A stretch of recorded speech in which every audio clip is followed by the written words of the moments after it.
Good මෝනිං. ඔයාලා බලනවා ඇති අපි කොහෙද යන්නේ කියලා. ඉතින් අපි අවුරුදු දවසේ ගෙදර ඉන්නේ නැහැ. අද 13 වෙනිදා උදේ 8ට විතර තමයි අපි ගෙදරින් පිටත් වුණේ. මහන්සි හින්දා මග නැවැත්තුවා. අපි යන්නේ අවිස්සාවේල්ල පැත්තෙන් නවගමුව රණවල අවිස්සාවේල්ල කරවනවල පාස් කිලෝමීටර් 70ක් විතර ඇවිල්ලා ඉන්නේ. පොඩ්ඩක් මහන්සි ඉතින් මග නැවැත්තුවා. දැන් ඉන්නේ යටියන්තොට හරිය අපි. ඉතින් දෙවෙනි පාර ආය නවත්තන්න වුණා බඩගිනි වෙලා. වනවන්දුල රසභූෂණ හාල කියලා තැනකින් නවත්තවුවේ. ඇත්තටම කෑම රසයි එතන. අනික හරිම පිරිසිදුයි.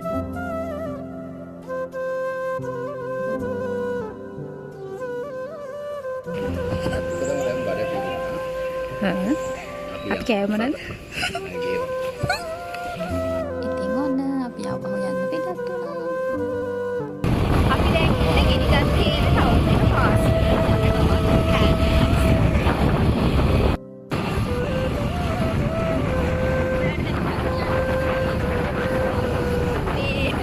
මේ කාලපුරේ යනවාට සීතලයි.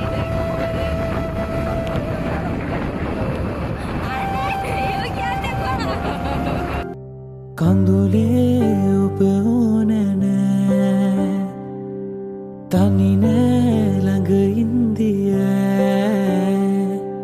සොඳුරේ අත්වැල් බැඳන් තව ඇතටයි ගිලයන් ආදරයි සීමා සොයා කුළුඳුල් මනමාලකම් විඳිමින් හරි ආදරෙන් සඟවාසෝ සුසුමන් පවා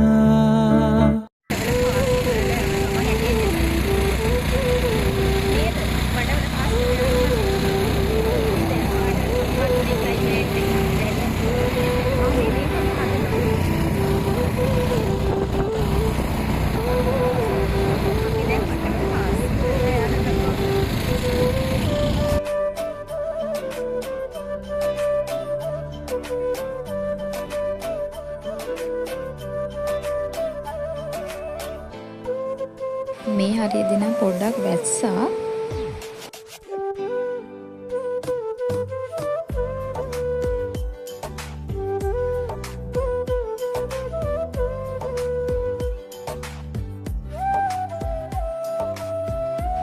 මෙහෙදී නම් හොඳටම වැස්සට හොුණා. මේ තෙමි ගියා. ඉතින් බයික් එකේ මන්නම් ටිකක් බයෙන් ගියේ. මේ ඊටම සීතලත් එක්කනේ මේ නුවරඑළියට කිට්ටු වෙන්න වගේ.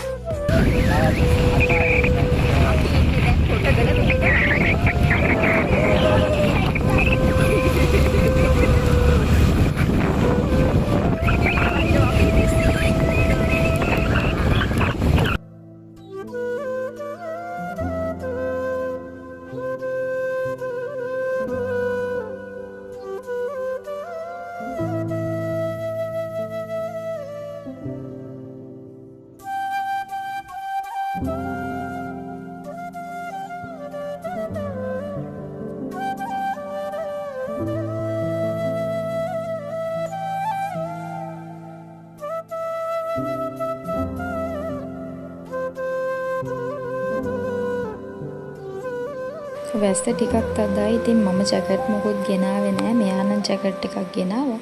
ඊට පස්සේ මේ අපි නවත්තලා මගදී නවත්තලා ගාබේජ් බෑග් දෙකක් කරා. මේක අනික සීතලයි හොඳටම මේ හරියට. මෙහෙන් එහාට නම් වහිනවත් එක්කනේ.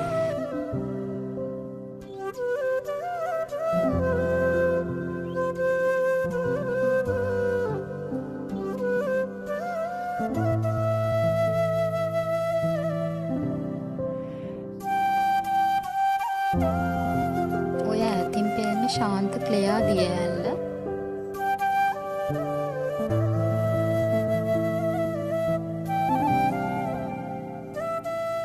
අපි දැන් නුවරඑළියට ඇවිල්ලා ඉන්නේ. පළවෙනි දවසේ ඉන්න තැනක් හොයාගන්න ඕනේ.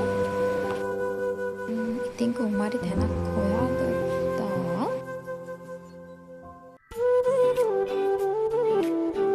අපි පළවෙනි දවසේ හිටපු තැන තමයි මේ. ඒ කියන්නේ අපි 13 වෙනිදා නෙවෙයි 13 වෙනිදා හවස තමයි අපි මේ රූම් එක ගත්තේ. තමයි අපිට එළිය පේන විදිය රූම් එකට අපේ රූම් එකට.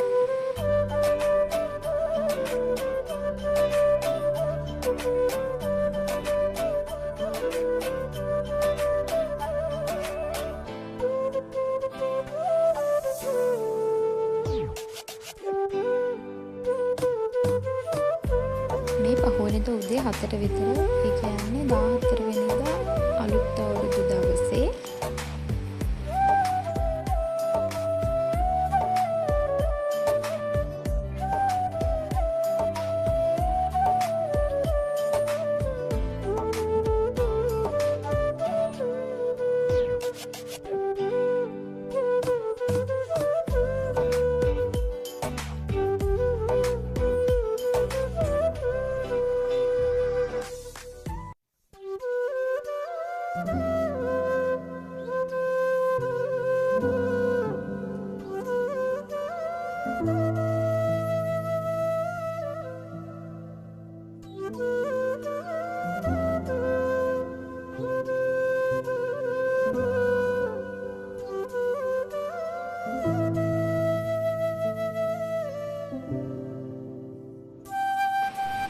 අවුරුදු දවසේ කියලා නෑ 14 වෙනිදා නූඩල්ස් එකක් හදන්න වුණා. මේ හස්බන්ඩ් බඩගිනි කියලා. කොහොම හරි අපරාධයක හැදුවේ කියලාත් හිතුණා. මේ අපි ඔතනින් චෙක් අවුට් වෙන්න කලින් මේ රූම් එක අයිති අංකල් මේ කිරිබත් එකක් ගෙනත් දුන්නා. ඉතින් දෙකම කෑවා.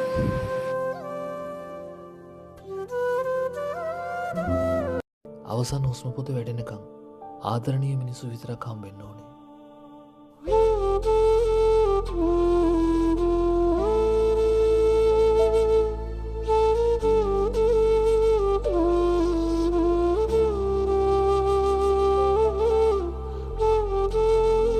මේ වෙලාව නම් ආහාර අනුභවයේ වෙලාවට මේ ඉතින් ගෙනත් දුන්නා.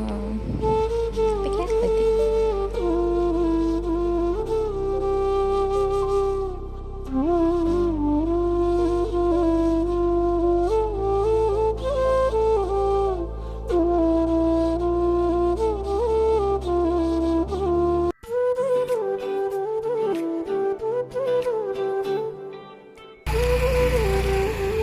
අපි දෙවෙනි දවසේ නවතින තැනට තමයි. දැන් අපි යන්න හදන්නේ. ඔය හෙලෝ ඒකට ඕනේ නෑ ෆොටෝ සීන්.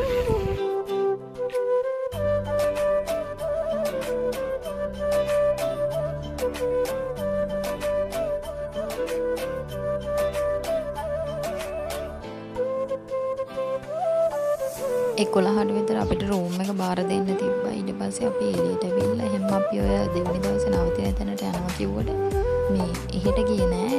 මේ ඒකේ අයිති අංකල් කිව්වා මේ ශාන්තිපුර view point එක ළඟයි කියලා. ඊට පස්සේ අපි එතෙන්ට ගියා ඒක බලන්න. මේ ඉතින් තාම එහෙට අපි යන ගමන් වැඩි දුරක් තිබෙන්නේ නැහැ. ළඟයි අපි කලින් දවසේ හිටියේ මේ නූරිලි ටවුන් එක නම්. මේකේ උඩටම යන්න එක්කෙනෙක්ට රුපියල් 300ක් වගේ තමයි ගත්තේ. අපි දෙන්නටම 600ක් ගියා. ඔව් 600ක් එන්නේ. මේ ඉතින් උඩටම ගියපුවම පේන විදිය ශාන්තිපුරමද? ඔව් පේනවා. මේ ඉතින් අපි දෙන්නා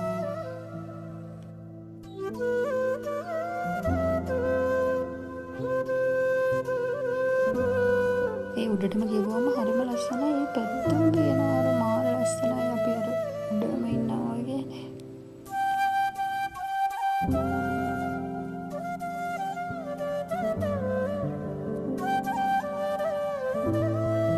ඉතින් ඔහොම බලලා ඉවරලා අපි ගියා නූරිලි පැත්තට. අපි ගියා ඩබල් කෑම එකක් ගන්න අපි දෙන්නට. මේ රයිස් ඇන් කරි කන්න හිතුණා කලින් දවසේ. මොකද මේ දැන් කාලා හිටියේ නෑ. ඒකින්ද කන්න හිතුණා. ඊට පස්සේ නූරිලිය ඔය ග්‍රෙගරි පාක් එකෙන් පව් කරලා අපි ගියේ එහෙට. මේ යන්නේ අපේ දෙවෙනි දවසේ නවතින කබානායකට. ඒ අයියා වෙත් අපිට මේ කබානායක බාර දුන්නා.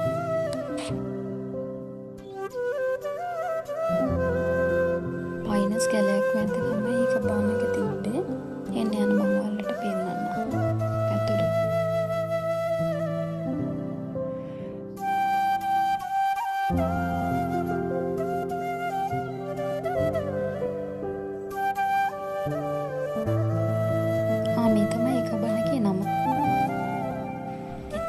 කිචන් ඒරියා එකක් තිබ්බා. අපිට ටී කොෆි හදාගන්න ටීවී ඒරියා එකක් තිබ්බා.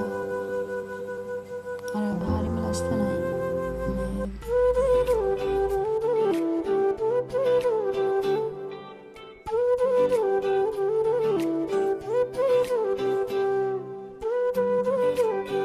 එන්නම් කබානගේ උඩ කුරුස පෙන්නන්න ඔයගොල්ලන්ට. කබානගේ පල්ලෙහාට සීතල උඩට ලොකු සීතලක් තිබ්බේ නෑ. පල්ලෙහා නම් මහා සීතලයි.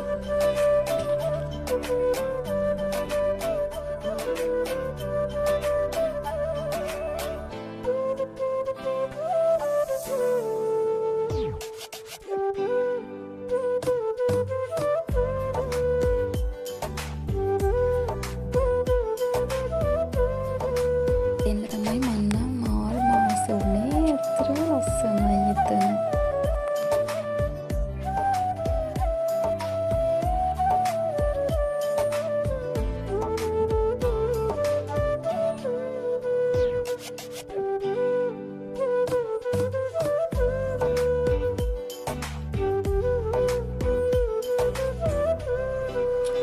ඔය පේන්නේ අපි ආව පාර. පොඩි පාරක් තියෙන්නේ ලොකු. පාරක් නෑ බයික් එකට වගේ එන්න පුළුවන් කබාන එකටම. උදේට මාරම ලස්සනයි. පයිනස් ගස් අතරින් මේ රේලිය වැටලා මාර ලස්සනට පේනවා.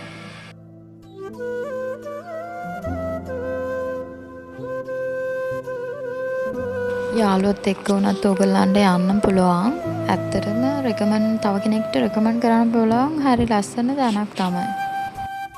ඉතින් පහුවෙනිද උදේ අපි ආයෙ ගමේ යන්න පිටත් වුණා මාතලේ.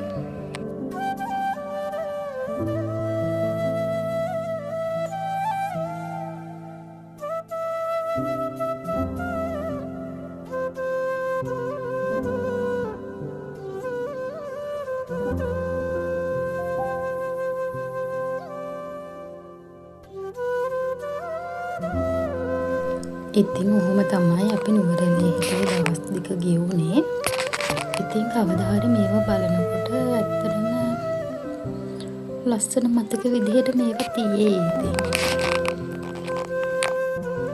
ආයෙ vlog එක